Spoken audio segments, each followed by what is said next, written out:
More local news on 3 News at 6 begins now.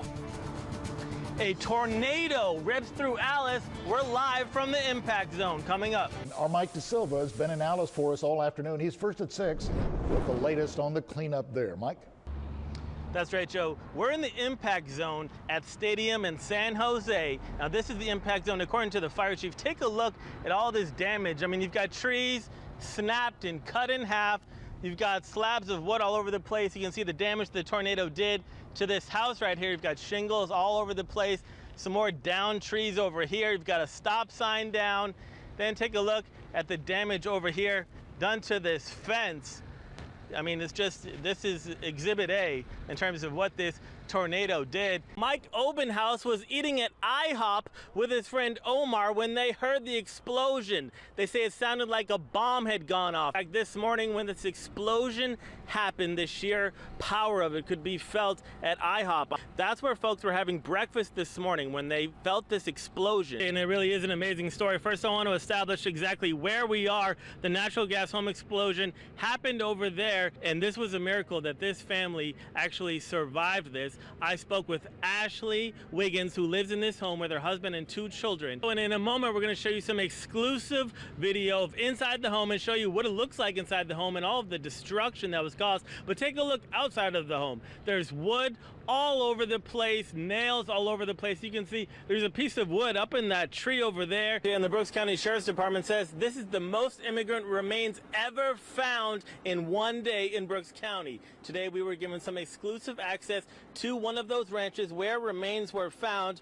We traveled some 20 miles into the Mariposa Ranch with the Sheriff's Department where skeletal remains were discovered. This is the area that we're talking about. The La Quinta Ship Channel is located on the north side of Corpus Christi Bay. Now, this project was a long time in the making. I'm holding a packet of some 23 mugshots. That's how many people have been arrested so far in this game room crackdown, and more arrests are still to come. Officer Greg Barron says he's seen combat injuries that were not this bad. There was blood everywhere, and the tissue damage was incredible. Les Dragon became the principal of Santa Gertrudis Academy High School last year. He and his wife and 2 boys moved into this home in September. Today, though, they watched it go up in flames. That's right, Nola Morales ran across the freeway, dodging traffic in cowboy boots, no less.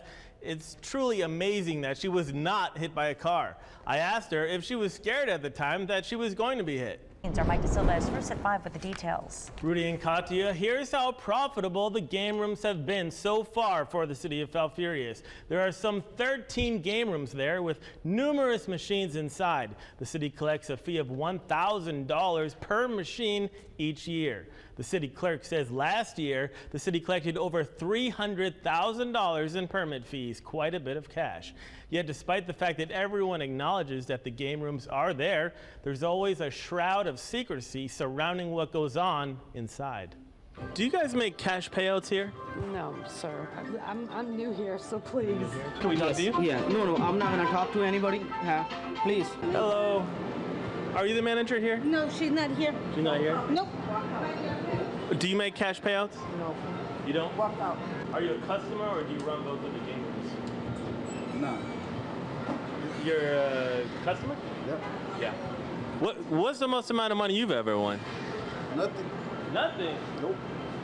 I don't like paying. I just like...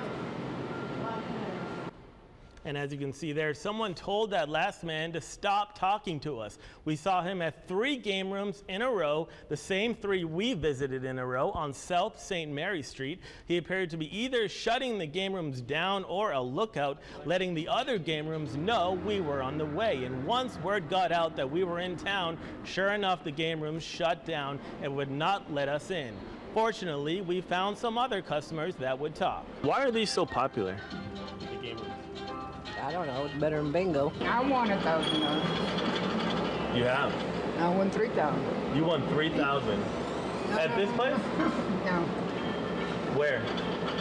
I don't know. You don't know. How much? I see some cash there. I mean, how much do you spend? A lot. A lot.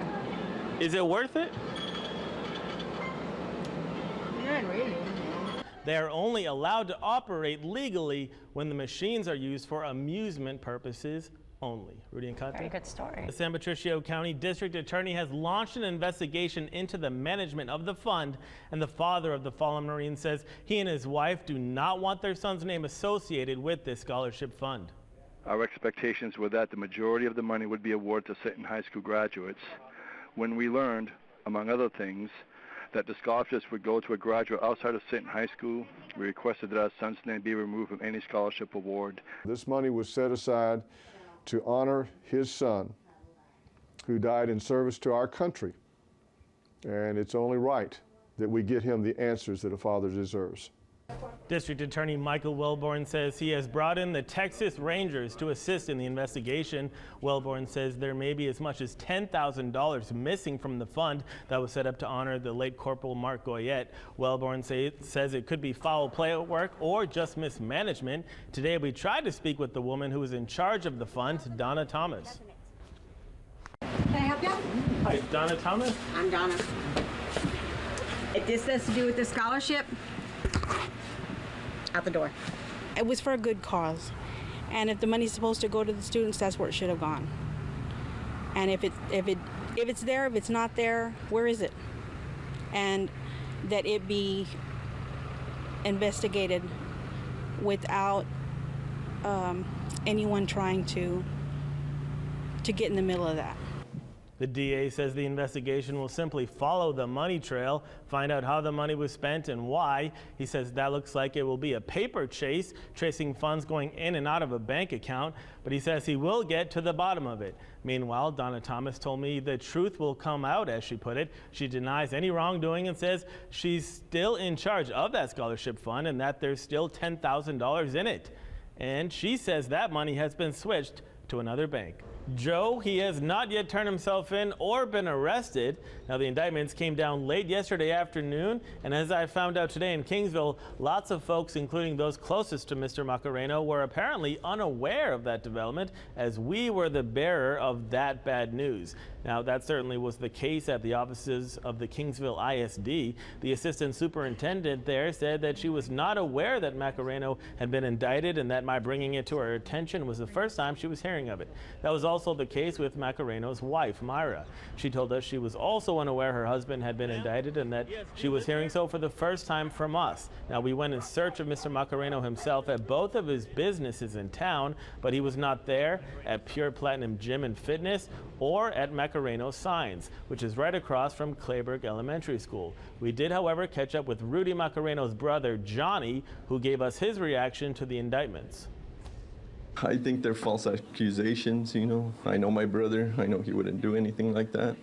We're very involved in the community. I'm very involved in the community. We're on a bunch of different organizations. So I think they're false accusations brought up by political vendettas. Now, Johnny Macareno says his brother Rudy showed up for work at Macareno Signs this morning, but then told him he needed to leave because he had found out that he had been indicted.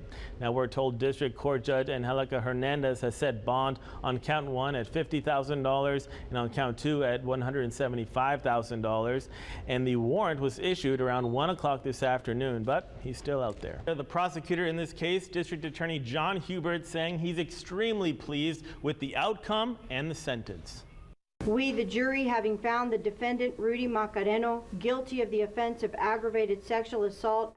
The jury sentencing the now former Kingsville ISD school board member and well-known businessman in the community to 16 years in prison. DA John Hubert says he was told by others that the state wouldn't be able to try this case in Clayburg County, that they couldn't get a jury, and even if they did, there was no way they were going to get a conviction. But he says he thinks those voices were selling the jury short. I'm extremely proud of the jury. They looked at all the evidence, they deliberated for a long time, and they came to a just result in this case. You can tell they took their oath extremely seriously, and they came back with a verdict that was equitable, and that's quite honestly good for the victims. Hubert also saying that he was surprised that Macareno confessed to the crimes, saying he never believed Macareno would actually confess.